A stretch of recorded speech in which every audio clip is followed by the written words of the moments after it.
Teika par Prīmu ezeru. Senos laikos Prīmu ezers atradies Igaunijā.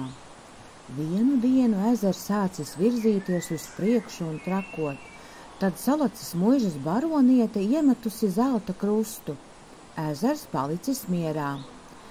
Reiz zvejnieki braukuši meklēt zelta krustu. Kad izņēmuši zelta krustu no ezera, tas sācis trakot. Zvejnieki metuši krustu atpakaļ ezerā. Ezers tad atkal beidzis trakot. Fragments no Korģenes 8-gadīgās skolas 4. klases pionieru 1980. gada 18. oktobra pārgājiena Zelta rudens 80 apraksta. Pārgājienā mēs gribējām iet jau septembrī, bet vienmēr no rītiem lija lietus. Tā iešanu atlikām uz oktobra mēnesi.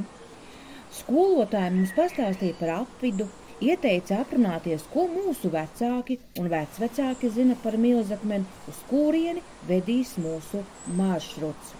Šai rītā atmodāmies un ieraudzījām, ka spīd spoža saulīte. Ģērbāmies treniņtērpos, lai ērtāk iešana, taču kājās āvām gumijas zābaks, jo skolotāji brīdināja, ka būs jābrien arī par ūdeni. Kā vejas pārniem devāmies uz skolu, tur mūs jau gaidīja Jāņa tētis ar autobusu.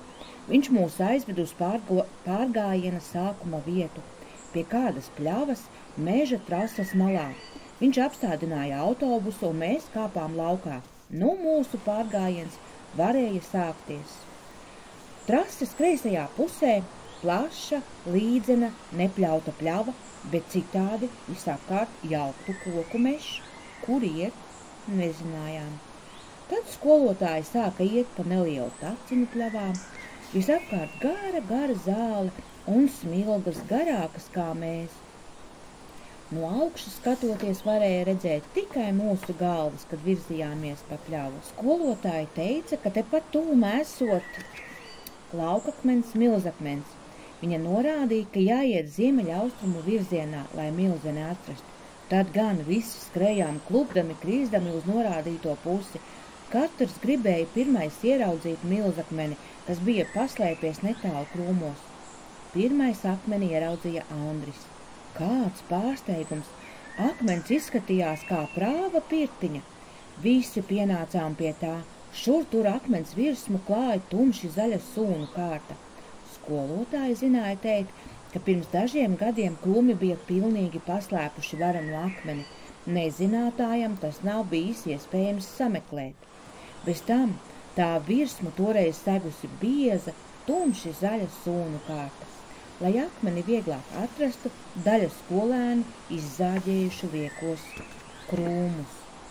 Bijām pārsteigti, ka varam visi novietoties uz Milzakmeņa apaļās muguras. Andris nofotografēja šo republikas nozīmes dabas objektu.